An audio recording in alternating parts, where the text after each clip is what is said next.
Record किए जा रहे लेक्चर्स में जो अपना यूनिट का टॉपिक है वेरिएबल्स, उसके बारे में पढ़ेंगे। उसके लिए जो थ्योरी थी वो अपन ने इससे पहले वाले जो वीडियो था उसमें देखी थी।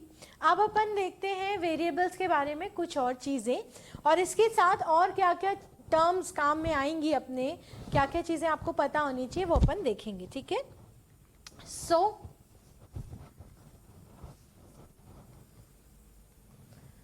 why it is not working?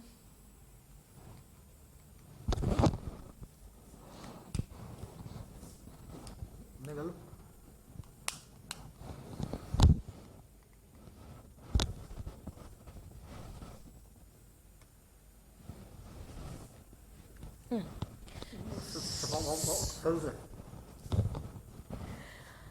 नमस्कार। अब अपन देखेंगे कि हम वेरिएबल्स जो अपन ने टॉपिक स्टार्ट किया था इससे पहले वाले लेक्चर पे, अब अपन उसके बारे में और कुछ जो चीज़ें हमें पता होनी चाहिए वो अपन देखते हैं। सो अपना जो टॉपिक है वो है वेरिएबल्स एंड रिप्रेजेंटेशन, जो आपके सिलेबस का नेक्स्ट टॉपिक है। Now we will go to the slides. Variables होते क्या हैं? वेरिएबल्स के बारे में जैसे आपको मैंने पहले बताया था, वेरिएबल्स जैसे अपन ने मैथ्स में पहले पढ़ा होता है ना, अलजेब्रा में आपने माना x का मान इतना होगा, y का मान इतना होगा, तो ये x और y जो अपन ले रहे थे ना, ये सब क्या थे? ये वेरिएबल्स थे। सिमिलरली सी प्रोग्रामिंग में भी हम क्या लेते हैं? वेरिएबल्स लेते हैं। ठीक है, जो अपन ने देखा था कि हम सी प्रोग्रामिंग में क्या करें, a variable is a name given to a memory location. एक मेमोरी के अंदर एक जगह है, उस जगह को हमने एक नाम दिया है, वो चीज क्या कहला रही है? अपनी वेरिएबल कहला रही है। ठीक है, it is use to store data. उसके अंदर अपन क्या डाल रहे थे? कुछ उसको वैल्यू असाइन कर रहे थे, कोई डाटा उसके अंदर अपन डाल रहे थे।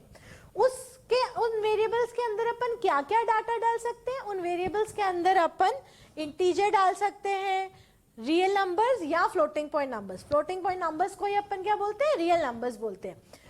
इंटीजर नंबर डाल सकते हैं, फ्लोटिंग पॉइंट नंबर डाल सकते हैं, कैरेक्टर डाल सकते हैं, कैरेक्टर कॉन्स्टेंट जो कैरेक्टर जो है वो अपन इसमें डाल सकते हैं। ठीक है, सो ये सारी चीजों से बाद में जो नाम अपन लिख रहे थे ना, n1, n2, n3, अगर आपने प्रीवियस वीडियो देखा हो तो अपन ने क्या लिखा था? int int फिर स्पेस n1, n2, n3, सम और सेमीकोलन। ये टर्म अपन ने काम में ली थी, ये चीज अपन ने व्हाइट बोर्ड पे लिखी थी। तो इसमें n1, n2, n3 क्या थे? जो नाम अपन उसको दे रहे हैं, वेरिएबल्स को जो नाम दे रहे हैं वो नाम क्या कहलाते हैं? यहाँ पे आइडेंटिफायर्स। ठीक है, सिर्फ वेरिएबल के ही नाम नहीं, जो एरे होता है, जो फंक्शन होते हैं, यूजर डिफाइंड जो डेटा टाइप है उसमें जो नाम अपन रख रहे हैं, स्ट्रक्चर या यूनियन का कोई नाम अपन रख रहे हैं, उन सभी नामों को क्या कहते हैं अपन? आइडेंटिफायर। आइडेंटिफायर का अर्थ क्या? जैसे मेरा नाम क्या है? मीनाक्षी पवार। मेरी आइडेंटिटी क्या है कि मेरा नाम क्या है? मीनाक्षी पवार। ऐसे आप लोगों का नाम है, आपकी आइडेंटिटी है। तो अपन जो वेरिएबल्स को, फंक्शंस को एक नाम लिख के उनकी आइडेंटिटी बता रहे हैं कि अगली बार से ये वेरिएबल इंटीजर टाइप का, इसको इस नाम से जाना जाएगा। तो वो जो नाम है वो क्या कहलाता है? आइडेंटिफायर कहलाता है। ठीक है, तो अगर टर्म आती है, आपके क्वेश्चन आता है what is identifier? Identifier is the name assign to the variables, functions, arrays in C program. C program में जो हम नाम असाइन करते हैं वेरिएबल्स को, फंक्शंस को, उनको क्या कहते हैं अपन? आइडेंटिफायर्स कहते हैं। नेक्स्ट चीज, वेरिएबल्स के नाम रखने से पहले जिनका अपन को चीजों को ध्यान रखना है, चाहे वेरिएबल्स का नाम हो चाहे फंक्शंस हो, बेसिकली आप बोल दो किसी भी आइडेंटिफायर का या जो नाम डिसाइड करने से पहले अपन को ये ध्यान रखना होता है कि वो किसके बराबर नहीं हो? ये जो कीवर्ड्स है ना, कीवर्ड्स के बराबर नहीं हो। अब कीवर्ड होता क्या है? कीवर्ड ऐसे शब्द हैं जिनको सी प्रोग्राम, जब कंपाइलर डिजाइन किया गया, सी को जिसने बनाया, दैट इज डेनिस रिची, उसने जब सी को बनाया तो 32 ऐसे शब्द थे जो उसने फिक्स कर दिए। 32 ऐसे शब्द जो उसने फिक्स कर दिए कि उनका ये मतलब है, उनका मतलब उसने फिक्स कर दिया। अब मतलब फिक्स हो गया तो अपन जब वेरिएबल का नाम देते हैं तो अपन उसको एक अलग मतलब देने की कोशिश करेंगे जो कि गलत हो जाएगा। तो अपन को जब भी अपन किसी वेरिएबल, फंक्शन या एरे का नाम रखें तो अपन को क्या चीज ध्यान में रखनी है कि वो नाम इन कीवर्ड के अंदर नहीं होने चाहिए। कीवर्ड की जो लिस्ट है वो आपको नेक्स्ट स्लाइड में मैं बताऊंगी कि वो 32 कीवर्ड्स कौन से हैं जो नाम के तौर पर अपन नहीं रख सकते। इन कीवर्ड्स को रिजर्व वर्ड भी कहते हैं। रिजर्व का मतलब क्या है, अपन बाहर से रिजर्व कराते हैं ना, तो पहले से अपने लिए रिजर्व है, ट्रेन में रिजर्व करा देते हैं। उसी तरह ये जो शब्द है, ये जो 32 कीवर्ड है, ये पहले से कंपाइलर में किसी एक मीनिंग के साथ में रिजर्व्ड है। इनका कुछ एक मतलब है, कोई एक इस्तेमाल है। इसको अब अपन अपनी सहूलियत के हिसाब से बदल नहीं सकते। वेरिएबल का मतलब क्या है, वो बदलता रहेगा, लेकिन अपन इन जो 32 कीवर्ड्स हैं ये नाम के तौर पर उपयोग में नहीं ला सकते। कौन से हैं वो कीवर्ड्स, ये जो अभी आपको अपनी स्क्रीन पर दिखाई दे रहे हैं, these are the 32 keywords which we cannot use as the name of a variable, array or function or any type of name।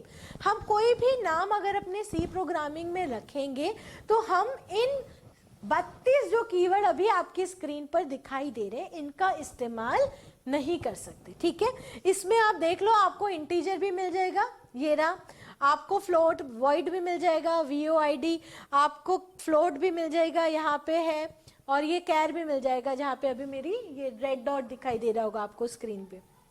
ठीक है, इनके अलावा ये जो वर्ड्स लिखे हुए हैं, ये जो कीवर्ड्स लिखे हुए हैं, इनका जैसे जैसे उपयोग आएगा अपन देखेंगे कि ये किस काम में आते हैं। जो डाटा टाइप है, जो प्राइमरी डेटा टाइप है, that is INT, int, float, char और वॉइड, ये चारों भी कीवर्ड ही है, रिजर्व वर्ड है। इनका इस्तेमाल अपन वेरिएबल का नाम लिखने में नहीं कर सकते। तो अब वेरिएबल का नाम जब अपन को करना है तो अपन क्या करेंगे, उसके कुछ नियम बना रखे हैं। ठीक है, वो नियम देखते हैं। सबसे पहले अपन अगर कोई नाम रख रहे हैं तो उसमें अल्फाबेट्स आ सकते हैं, नंबर आ सकते हैं, और एक स्पेशल कैरेक्टर आ सकता है। उस स्पेशल कैरेक्टर को अपन बोलते हैं अंडरस्कोर। कीबोर्ड पे आपको मिलेगा, ये है अंडरस्कोर। ठीक है, डिजिट क्या हो गई, 0 से लेकर 9 तक अपन कोई भी काम में ले सकते हैं। अल्फाबेट्स क्या हो गए, जो अपने ABCD हैं, उन अल्फाबेट्स को अपन काम में ले सकते हैं। यानी 26 अल्फाबेट्स हैं, उनको कैपिटल अलग हो जाएगा और स्मॉल लेटर अलग हो जाएगा। ठीक है, आपका जो नाम है उसकी कितनी भी कोई भी लंबा नाम रख सकते हो, है ना। जैसे मेरा मीनाक्षी है, किसी का पिंकी होगा, किसी का राम होगा तो राम और छोटा हो गया, है ना। ऐसे नाम अपन कुछ भी रख सकते हैं वेरिएबल्स के। लेकिन अपन को जब भी अपन नाम रखे तो अपन को ये ध्यान रखना है कि उसके जो फर्स्ट 31 कैरेक्टर्स हैं, पहले 31 कैरेक्टर्स हैं, मतलब हमेशा ये ध्यान रखो कि नाम अपन को हमेशा क्या रखना है, छोटा और मीनिंगफुल, जिसको पढ़ते ही अपन को समझ आ जाए कि ये अपने प्रोग्राम में क्या काम कर रहा है। ठीक है, नाम ऐसे रखने हैं। ऐसे नाम अपनी मर्जी से कुछ भी रख देंगे तो अपने अलावा जब कोई दूसरा उस प्रोग्राम को देखेगा तो उसे समझ ही नहीं आएगा कि ये क्या कर रखा है। वेरिएबल्स के नाम ऐसे रखने चाहिए कि आपके अलावा देखने वाला जो दूसरा व्यक्ति है उसे भी समझ में आए कि वो नाम किस चीज को डिनोट कर रहे हैं, उसका क्या इस्तेमाल है। फिर एक नियम है इसमें कि जो पहला कैरेक्टर है वेरिएबल नेम का, जैसे मैंने N1 रखा था, सम रखा था, एवरेज AVG रखा था, हमेशा पहला कैरेक्टर क्या होना चाहिए, अल्फाबेट होना चाहिए। कई आपके अगर हम पहला कैरेक्टर अंडरस्कोर रखते हैं ना तो भी अलाउड होता है, लेकिन गुड प्रोग्रामर्स की जो प्रैक्टिस है वो ये है कि पहला जो अक्षर है वो कभी अंडरस्कोर ना हो, हमेशा वो एक अल्फाबेट से शुरू हो। हम नंबर को पहला अक्षर नहीं रख सकते। आप ऐसे नहीं रख सकते, जैसे मैंने N1 रखा था, आप 1N नहीं रख सकते, ये C में अलाउड नहीं है। सी का नेमिंग जो कॉन्स्टेंट है, जो नाम रखने की जो नियम है, वो ये कहते हैं कि जो पहला अक्षर है हमारे वेरिएबल के नाम का वो किससे शुरू होना चाहिए, या तो अल्फाबेट से शुरू हो या अंडरस्कोर से शुरू हो। हम डिजिट से उसको शुरू नहीं कर सकते। जैसे यहाँ पे ना आपको स्क्रीन पे एक एग्जाम्पल है, हमने दे रखा है ग्रॉस GROSS अंडरस्कोर, ये जो साइन है ना, माइनस साइन बीच में नहीं लग के जब नीचे की तरफ लगता है, ये कीबोर्ड पे आपको माइनस वाले के साथ ही मिलेगा, ये जो सिंबल है इसको अंडरस्कोर बोलते हैं। Gross underscore sal, SAL sal, है ना। तो अब इसको नाम पढ़ के क्या समझ आ रहा है कि इसके अंदर हमने क्या डाल रखा होगा, ग्रॉस सैलरी डाल रखी होगी, ठीक है। तो यानी वेरिएबल का नाम ऐसा हो कि जिसे पढ़ के समझ आए कि इसमें क्या चीज हो सकती है, ठीक है। ऐसे ही कुछ और अपन ने एग्जाम्पल दे रखे हैं कि हम क्या क्या नाम वेरिएबल के रख सकते हैं। लेकिन एक चीज हमेशा ध्यान रखनी है कि वेरिएबल का नाम रिजर्व वर्ड नहीं हो सकता। आप किसी भी वेरिएबल का नाम INT या फ्लोट या कैर या वॉइड या जो इसके अलावा जो और 28 शब्द हैं, वो जो रिजर्व वर्ड हैं, जो कीवर्ड अपन ने इससे पहले देखे, वो नहीं रख सकते। नेमिंग कन्वेंशंस जो अपन काम में लेते हैं वो हमेशा ही होता है कि अगर अपन ने एक वेरिएबल का नाम जिसमें 2 शब्द आ रहे हैं तो उन दोनों शब्दों को अपन किससे डिफरेंशिएट करेंगे, अंडरस्कोर लगाएंगे। उन 2 शब्दों के बीच में अपन क्या लगाएंगे, अंडरस्कोर लगाएंगे। ये देखिए आप नीचे ये देखिए एक साथ मिला के रख दिया। इन सर्कल और एरिया के बीच में अपन ने क्या किया, कोई डिफरेंस नहीं है। ऐसा भी कर सकते हो आप, सर्कल और एरिया के बीच में अपन ने एक अंडरस्कोर लगाया और देखिए एरिया का ए मैंने क्या कर दिया, कैपिटल कर दिया। ये भी कर सकते हो। ये जो सर्कल और एरिया इस तरह से भी लिख सकते हो। ये आपकी सहूलियत है, जो इंसान प्रोग्रामिंग कर रहा है ये उसकी सहूलियत है। नॉर्मली अपन लोअर केस में रखते हैं वेरिएबल्स के नेम। अगर मुझे अपर केस में रखना हो तो अपन जो प्री प्रोसेसर होता है, एक हैश डिफाइन, जब आएगा तब मैं बताऊंगी कि इसका अर्थ क्या होता है। हैश डिफाइन के आगे अपन जो भी वेरिएबल डिक्लेयर कर रहे हैं, जो कांस्टेंट डिक्लेयर कर रहे हैं, उसका नाम अपन हमेशा क्या करते हैं, कैपिटल लेटर में लिखते हैं। ये एक कन्वेंशन है जो प्रोग्रामर फॉलो करते हैं। इट्स नॉट रिक्वायर्ड कि आप यहाँ PI कैपिटल की जगह स्मॉल PI भी लिख सकते हो, लेकिन ये कन्वेंशन है जो सारे प्रोग्रामर्स फॉलो करते हैं। तो उससे क्या पता लग जाता है कि अगर कैपिटल में कहीं है तो ये एक वो होगा, प्री प्रोसेसर होगा, है ना। तो अपन उसको वहां पे देखेंगे अपने प्रोग्राम में। So this is for understanding only.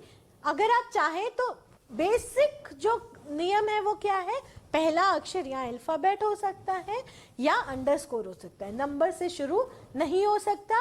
और अंडरस्कोर के अलावा और किसी प्रकार का @ है, पॉन्ड का साइन है, डॉलर का साइन है, ये सब आप काम में नहीं ले सकते जब अपन वेरिएबल का नाम डिक्लेयर कर रहे हो। ये नियम है, ये बेसिक नियम है। इसके अलावा जो है वो सारे क्या है, कन्वेंशन है जो नॉर्मल प्रोग्रामर फॉलो करते हैं। अब एक चीज आती है case sensitivity. What is case sensitivity? Case sensitivity क्या होता है? आपने 2 तरह के अल्फाबेट्स पढ़े होंगे, एक होता है कैपिटल लेटर और एक होता है स्मॉल लेटर। कैपिटल ABCD लिखते हैं अपन और एक होता है स्मॉल ABCD लिखते हैं। तो C क्या करते हैं, कैपिटल A उसके लिए अलग है और स्मॉल A उसके लिए अलग है। उसके लिए ये दोनों बराबर नहीं है। हम बीइंग इंसान अपन जब पढ़ेंगे तो अगर कैपिटल A लिखा है तो भी वो A ही है अपने लिए, और स्मॉल A लिखा है तो भी A ही है। लेकिन जो C है वो क्या कहलाती है, C is case sensitive. Case sensitive भाषा का मतलब ऐसी भाषाएं जो छोटी ABCD और बड़ी ABCD दोनों को अलग अलग देखती हैं, वो भाषाएं क्या कहलाती हैं, अपनी केस सेंसिटिव भाषा कहलाती है। तो C इज केस सेंसिटिव। यानी यहाँ 3 एग्जाम्पल लिखे मैंने, सर्कल को 3 अलग अलग तरीकों से लिखा है और ये तीनों अलग अलग वेरिएबल के नाम है। C के लिए ये तीनों सेम नहीं है। बीइंग अ इंसान में कोई पता है कि ये सर्कल, ये सर्कल, ये सर्कल, तीनों ही सर्कल लिखे है ना, लेकिन C भाषा में ये सर्कल अलग है, ये सर्कल अलग है और वो सर्कल अलग है।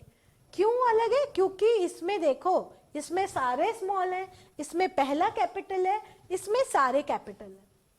तो जब भी प्रोग्रामिंग करो आपको ये चीज ध्यान में रखनी है कि C के हिसाब से छोटी और बड़ी ABCD में अंतर होता है। आप अपने हिसाब से नाम नहीं लिख सकते। आप INT कैपिटल लिखोगे ना तो वो C के लिए अलग होगा, और INT स्मॉल लिखोगे तो वो C के लिए अलग होगा, ठीक है। सो दिस इज द एक छोटा सा प्रोग्राम यहाँ लिख रखा है। ये अपन ने एक वेरिएबल डिक्लेयर किया।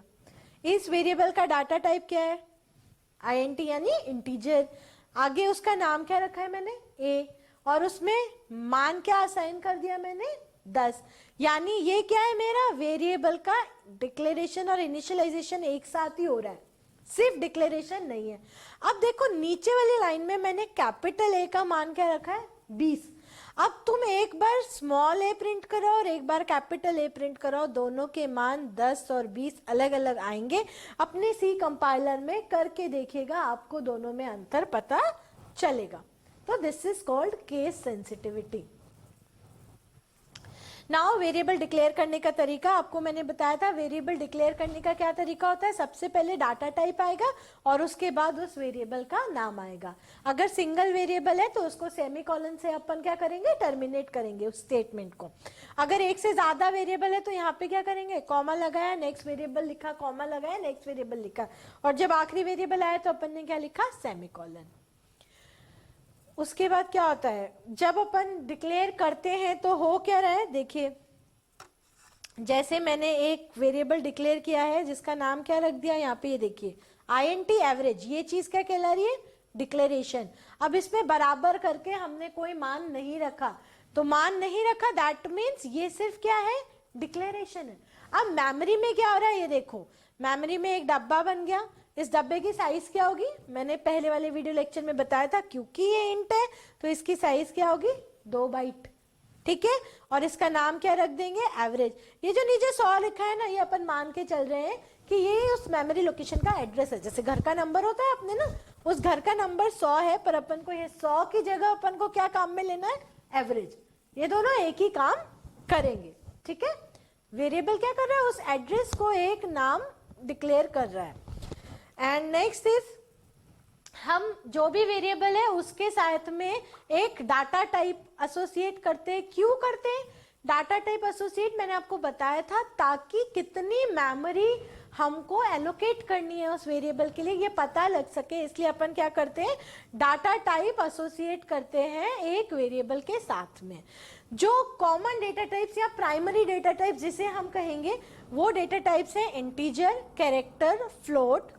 डबल क्या होता है, अगर मुझे डबल प्रिसीजन चाहिए, यानी डेसिमल के बाद अपन को कितने पॉइंट्स तक फिक्स वैल्यू चाहिए, वो अपन किससे पता लगा देते हैं। अगर ज्यादा डेसिमल पॉइंट के बाद नंबर चाहिए तो अपन क्या काम में लेते हैं, डबल, ठीक है। इसमें भी होते वही नंबर्स हैं, फ्लोट और डबल में कौन से नंबर होंगे, वही नंबर जिसमें डेसिमल पॉइंट आता होगा, लेकिन फ्लोट में बाय डिफॉल्ट 6 डिजिट आते हैं और इसमें ज्यादा आएंगे। प्रिसीजन जो होता है वो ज्यादा बढ़ जाएगा अपना डेसिमल पॉइंट नंबर्स का। अब मैंने आपको बोला था ये है अपना इंपॉर्टेंट चार्ट जो आप लोगों को याद रखना है। याद क्या रखना है, बेसिकली जो चीज याद रखनी है वो होती है कि कौन सा डाटा टाइप है और उस डाटा टाइप की साइज कितनी है। देखो डाटा टाइप तो int इंट है, कैर है और फ्लोट है, ठीक है। लेकिन अब इस इंट के आगे लिखा हुआ है साइंड होता है, अनसाइंड होता है और शॉर्ट होता है। ये क्या होते हैं, ये अपन नेक्स्ट क्लास में देखेंगे कि इनका अर्थ क्या है। इसके आगे इनकी साइज लिखी है और रेंज लिखी है, यानी अगर अनसाइड शॉर्ट इंच है तो हम उसमें कौन कौन से नंबर लिख सकते हैं, 0 से लेकर 65,535 तक लिख सकते हैं। ऐसे ही ये सारी की सारी रेंज अपन ने लिख रखी है। कैरेक्टर के अंदर अपन 0 से 255 कर सकते हैं, क्योंकि इसकी साइज कितनी है, 1 बाइट, यानी 8 बिट। 1 बाइट किसके बराबर होता है, 8 बिट के बराबर होता है, यानी कितनी साइज होगी, 2 की पावर 8, ठीक है। जो 256 होती है, 256 है तो यहाँ पे 255 क्यों आ रही है, देखो क्योंकि ये 0 से शुरू हो रहा है। अगर 1 से लिखूंगी तो वो कितनी हो जाएगी, 256 तक हो जाएगी। 0 से लिखूंगी तो कितनी हो जाएगी, 255 तक हो जाएगी, ठीक है। उसी तरह फ्लोट और डबल, देखो डबल में ना साइज भी डबल हो गई। फ्लोट की साइज कितनी है, 4 बाइट है, और डबल अगर अपन नंबर ले रहे हैं, फ्लोट नंबर ले रहे हैं, तो उसकी साइज कितनी हो गई, 8 बाइट हो गई। तो ये जो चीजें हैं ये आपको याद रखनी है कि किस डेटा टाइप की कितनी साइज होती है।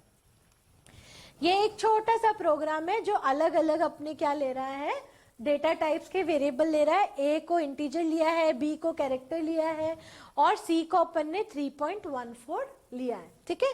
ये देखो 3.14 और 1 में अंतर, यहाँ पे डेसिमल पॉइंट आ रहा है और यहाँ डेसिमल पॉइंट नहीं आ रहा। इस डबल के साथ में अपन फ्लोट भी इसके स्थान पर काम में ले सकते थे। ये है इनको प्रिंट कराने के तरीके जो अपन फर्दर लेक्चर्स में देखेंगे। जो इंपॉर्टेंट चीज देखनी है वो ये है, यहाँ परसेंट के साथ देखो, जब मैं कैरेक्टर प्रिंट करा रही हूँ तो यहाँ क्या लिखा है मैंने, %C। जब मैं इंटीजर प्रिंट कराऊंगी तो यहाँ क्या लिखूंगी, %D। जब मैं फ्लोट या डबल वैल्यू प्रिंट कराऊंगी तो हम क्या लिखेंगे, %F, ठीक है। और जब एड्रेस प्रिंट कराते हैं तो अपन लिखते हैं %u। सो बेसिकली उनमें हो क्या रहा है, मैंने कोई भी अगर मैं करती हूँ तो उसका मतलब क्या है, जैसे मैंने लिखा int लेंथ इक्वल्स टू 7, तो मेमोरी में क्या हो रहा है, एक जो ये ग्रीन डब्बा बना है ना, इसका नाम क्या लग देंगे, लेंथ, और इसमें मान क्या असाइन हो जाएगा, 7। उसी तरह अब इस डब्बे के साइज क्या होगी, अगर हम मानते हैं इंटीजर 2 बाइट का है तो इस पूरे डब्बे की साइज कितनी होगी, 2 बाइट होगी। अब यहाँ पे फ्लोट है, फ्लोट डायमीटर इक्वल्स टू 5.9, यानी डायमीटर तो क्या हो गया, मेरे वेरिएबल का नाम हो गया, यानी इसका नाम रख दिया हमने एक एड्रेस बॉक्स का, और इसमें मान क्या असाइन कर दिया अपन ने, 5.9। उसी तरह अपन ने अगर कैरेक्टर डिक्लेयर किया है तो इस ग्रीन वाली की साइज क्या होगी, देखो आप जाके देखोगे टेबल में तो इसकी साइज होती है 1 बाइट, 1 बाइट। तो यानी इस पूरे बॉक्स की साइज कितनी हो जाएगी, यानी ये जहां से शुरू हो रहा है और जहां खत्म हो रहा है इनके बीच में ये 8 बिट आएंगी, 1 बाइट मतलब 8 बिट। और इसमें अपन ने मान क्या सेव किया है, कैपिटल A। तो ये मैं आपको पहले भी बता चुकी हूँ कि किस तरह से इसमें अपना वो अपन वेरिएबल स्टोर होता है जाकर के। आप जब भी कोई भी डिक्लेयर करें वेरिएबल्स तो ध्यान रखें कि जो भी नया वेरिएबल है ना, अगर उसकी डाटा टाइप बदल रही है तो आप उसको नई लाइन में लें, एक साथ ही ना लिख दे कॉमा कर करके, ठीक है। और इंटीजर कॉमा फ्लोट एक साथ नहीं लिख सकते, इंटीजर अपन को अलग लिखना पड़ेगा और फ्लोट अलग लिखना पड़ेगा। मैंने आपको बताया था ये क्या कहलाता है, असाइनमेंट ऑपरेटर। नॉर्मल मैथ्स में अपन इसको क्या मानते थे, इक्वल टू, ये इसके बराबर है ना। लेकिन सी में this is not called equal to, मतलब इक्वालिटी नहीं है। ये जो चीज है वो क्या कहलाएगी, असाइनमेंट स्टेटमेंट, असाइनमेंट ऑपरेटर। ये क्या कर रहा है, इस मान को इस मान में असाइन कर रहा है, बराबर नहीं कर रहा है, असाइन कर रहा है, दोनों में अंतर है। इक्वालिटी क्या होती है, इक्वालिटी जब अपन नेक्स्ट ऑपरेटर्स पढ़ेंगे उसमें आएगा, जिसे हम डबल इक्वल टू से शो करते हैं। अगर यहाँ पे डबल इक्वल टू लिखूं ना, तब इसका मान क्या हो जाएगा, ये बराबर, तब अपन इसको बराबर बोलेंगे, इक्वल टू। अभी ये इक्वल टू ना होकर के असाइनमेंट ऑपरेटर है, ठीक है। सो ये एक नॉर्मल सा एग्जांपल है जो अपन ने एवरेज का देखा था, n1 n2 n3 float average, और n1 n2 और n3 में फिर बाद में अपन ने, तो जब ये वाली पहली वाली लाइन चली, इंटीजर n1 n2 n3 और सम, क्या होगा देखो, मेमोरी स्पेस में एक मेमोरी ब्लॉक 2 बाइट का, उसका नाम n1, और अंदर मैंने लिखा है गार्बेज। गार्बेज का मतलब अभी यहाँ पे अपन ने कोई मान उसको दिया ही नहीं, कुछ असाइन ही नहीं किया अपन ने n1 को।